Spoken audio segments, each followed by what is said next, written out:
Hey guys, so I'm just starting up this recording out of the blue because I made this insane draft deck. I haven't lost so far. It's a dinosaur deck, it's red and green. And the stats, I'm missing one land. I have 4 Atali's Favors. Last game I actually got Atali's Favor into Atali's Favor into a Yearling, which is a pretty good hit. And it has 3 Cenote Scouts. So that's basically the idea. Cenote Scout. I don't care if I miss this card. Bottom it. I'm going for a land right now so that I can get the River Herald Guide. Really, in this deck, you're looking for anything with power greater than its toughness. But yeah, I think I'm on 4 wins right now. I haven't seen like any deck that could come close to defeating me, and I hope I'm not cursing myself right now. But now, of course, anything that I tell you that happens in a draft is going to be independent of my experiences. The things that you draft, the cards you end up getting, the decks that your opponents are playing, they're all going to be different. This is not going to be a catch-all solution for a draft of the Lost Caverns of Ixalan. However, there was an open lane, and I took it, and it worked. And I just wanted to show you how aggressive decks can be. That was a perfect hit. Yeah, aggressive decks in Limited are pretty notorious for being really good. This Ceratops, I haven't attacked with it before. I've always just killed my opponent before that's gone off, but it looks pretty good. This is actually really bad board state for me right now because I'm at the mercy of whatever my opponent has. So if it's good, I'm pretty much dead. But if it's not enough, yeah, I'm going to be able to kill them no matter what next turn. And using the ridgeline is going to put that to the test. I don't want to do that.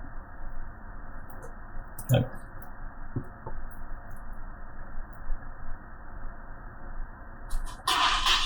Okay, taking damage tells me that they have a board wipe. They probably don't have a board wipe. I'm just going to play it safe.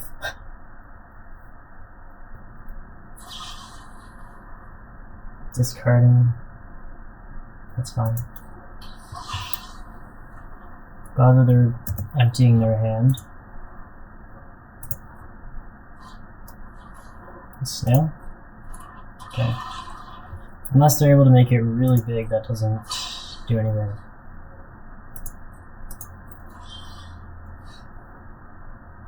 Alright. Does this work? Yep. Over there. Is that it? Good game. I think that the reason that aggro decks have been getting so good in Limited, because of the way that power creep works, cards are getting more damage per mana that you put into them.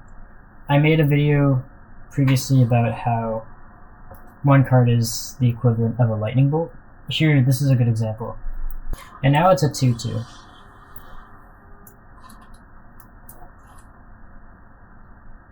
Playing a very dangerous game right now because my opponent has a big creature that I can't attack into.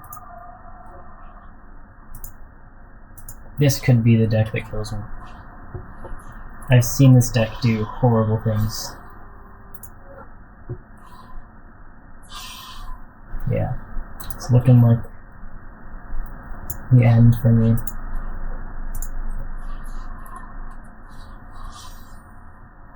Oh, we did it! We did it! We did the thing. Oh!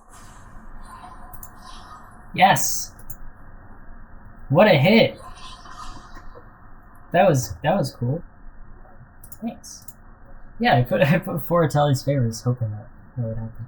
I was thinking, what happens if I hit all 4 of them? Yeah, the dissonance between lightning bolt, which has never been the right way to put it, but has been the right math. That dissonance between that and cards today is growing. And so a cheap controlling card today is, in limited, not going to be able to do as much as a 1 mana 2/2. Just a 1 mana, it's uncommon.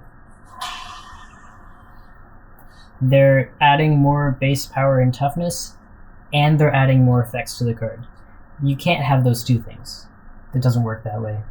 I feel like they're trying to have their cake and eat it too, and it's not how you should really manage this.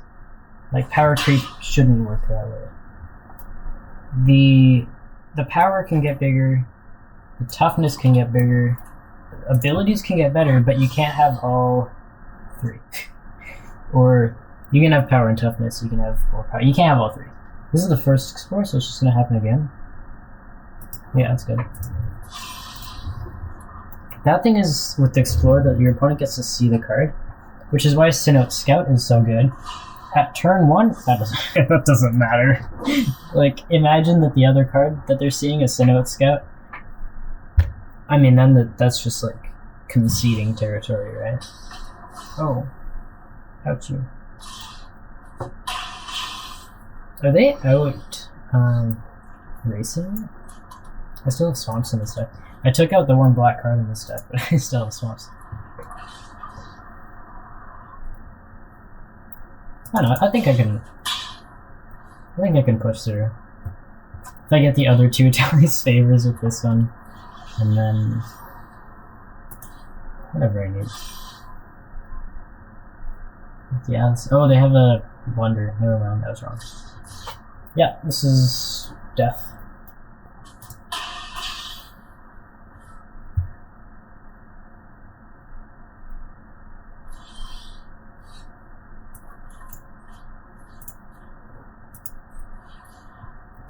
Let's see, do they want to bounce it? They do. That would be the correct choice. There it is. Okay.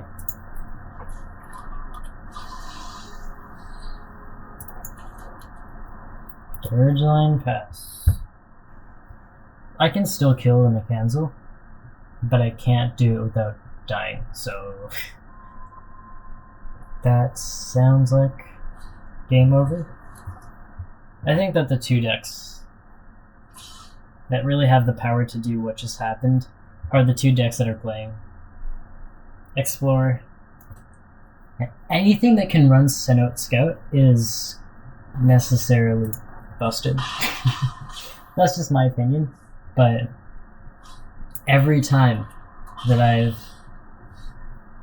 played an archetype or had an opponent who played an archetype that used Cenote Scout, it has been broken in very obvious ways. And that includes explore, and that includes just aggressive. Just red. So, there's not much to say about that. I'm gonna let them kill me. I feel like Wizards tends to make stuff that wasn't always big in communities out to be things that are like... I mean, companies do this a lot. They don't really know what people like, and so they just kind of shoot things out. And here's an example. Fibblethip, who loves Fibblethip, and I know that there are people who do. I know that he's like a fan favorite. But it's not really a big sentiment anymore. I could definitely see YouTubers still bringing up Fibblethip anytime he appears on a card, making a comment about it, hoping that they'll get some older players like tickle their back and stuff, but they do it with Yargle, they do it with Fibblethip. When something gets a little bit of love in some part of the Magic playing community, Wizards sees it and says, oh, everybody else should. And then now we make money off of it. Which is a really good idea. And all companies should and are doing it. But I'm not a big fan.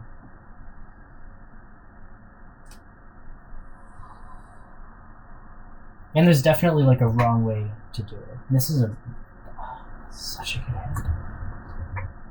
Honestly, I see Cenote Scout and I see Forest, and I just go, yes, yes. Maybe I'm making it out to be a lot better than it is, but it's really, really hard to beat a 1-mana 2/2 that looks at the top card and then can put it into your graveyard. I mean, I heard somebody comparing it to, jokingly, comparing it to the Ragavan, and then I thought, like, actually, it's not the worst comparison, because when you play Ragavan, there's always the chance that somebody just kills it, and in the modern format, that's now more than ever. So, of course, this is only analogous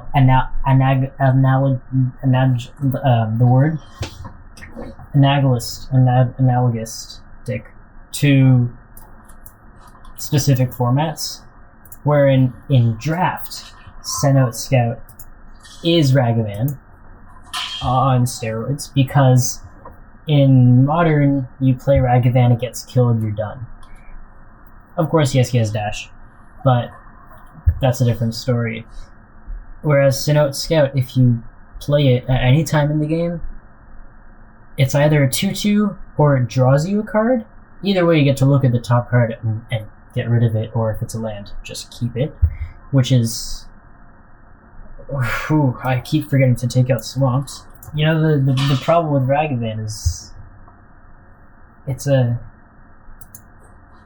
card. Like, there's not many problems with it, obviously. There's no downside. But it's a card, and it's easily killable.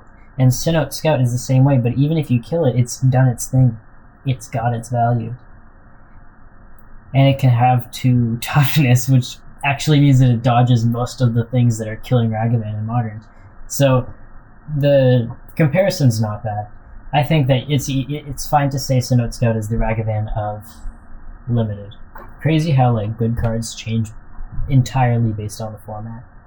Like, a Braid by most people wouldn't even be considered a busted card or that great of a card, but it's just good enough to fit into most formats, and it does the thing that you need it to do most of the time.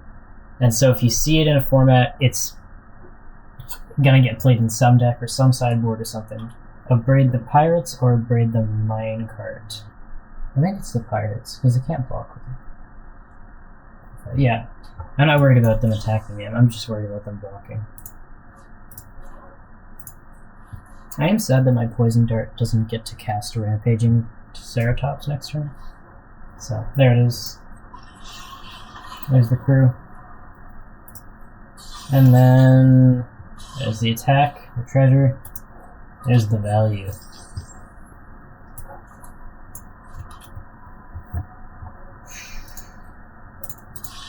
Pretty slow game for me.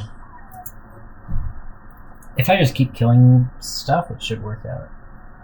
What are creatures? Stop getting creatures, jeez. We're gonna equip. Honestly, I just have infinite mana at this point.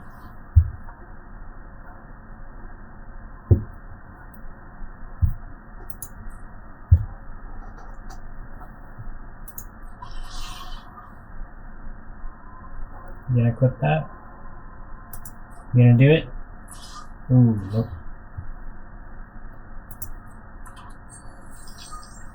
Now do I kill it? It's still not worth the Abrade. I don't think I should use the Abrade this turn. Now I should. There's the reason. So now if they're gonna use the map on... Oh, they're not. Okay. That's fine. A dead creature still gets to explore, but it won't get the counter. So you can still... I think you still get to look at the card, and you can still put it into your hand. But... because it doesn't target. And the creature doesn't have to be there for explore to work. It just has to be there for creature-based interactions to work. I'm very tempted to play the Yearling first, but it's less damage overall. This is actually technically more damage, but it's less mana efficient, I guess you could say. Put down Ceratops, attack for 2. His next turn, what if I draw something? 2 murder. This is why you save your removal, right, for blockers. I did put in the card that says 3 creatures can't block this turn and discover 4. I think that discovering is pretty bad. I think it's really fun, but it's really bad because in the decks that play it, your average mana value is low in the decks that are very aggressive. In the decks that aren't very aggressive, that might have higher mana values, Discover isn't really in those colors. It's in the caves, which is why the caves are good. Play the common caves in your late game decks. This is a strange attack. There it is. There's a... Okay. Not a fan of where I am right now. Not a big fan.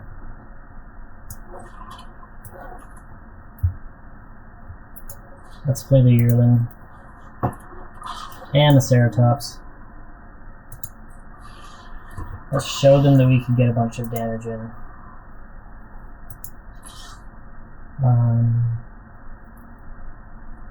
Yeah, they can't really attack over me unless they crew the minecart.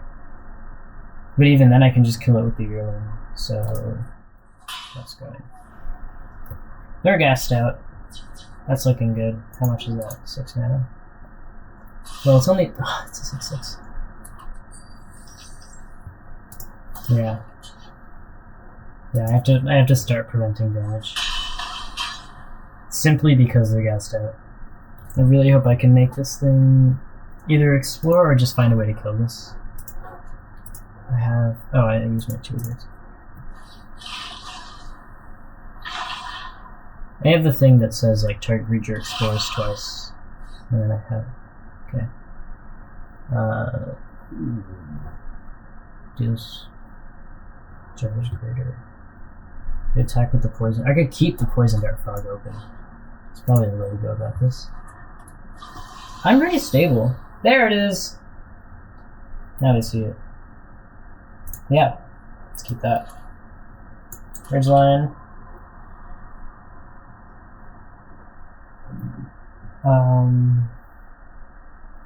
Right now I can block their entire team. This is gonna tap something, so I might want to kill one of those. But I don't know. Either way, whatever they use dies, and then next turn I just pummel them. Seems pretty good.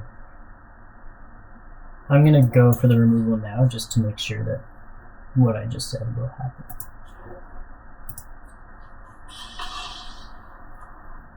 Let's see. Okay. Equipment's really good. When you gas out. It's easy to look at high equip costs. I mean, even 2 is pretty high. But it's easy to look at high equip costs, like equip 4 or 5. But if it's on something that automatically equips, you don't have to worry about it. You're gonna attack. Yeah, okay, that makes sense.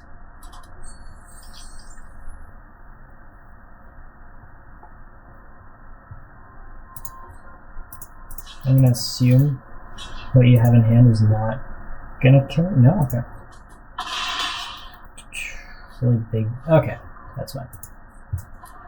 Spell's death, right? This represents 3. Give this 2 power. Okay, well, I have to explore first. Yeah, I have to do that first.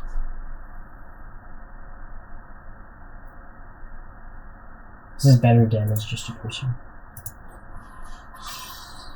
Oh, awesome.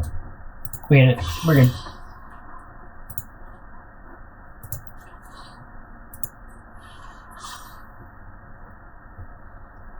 Five damage. They can block 4, and they'll still take 6. Boop. I could have just done the Ceratops. Wouldn't have mattered at all.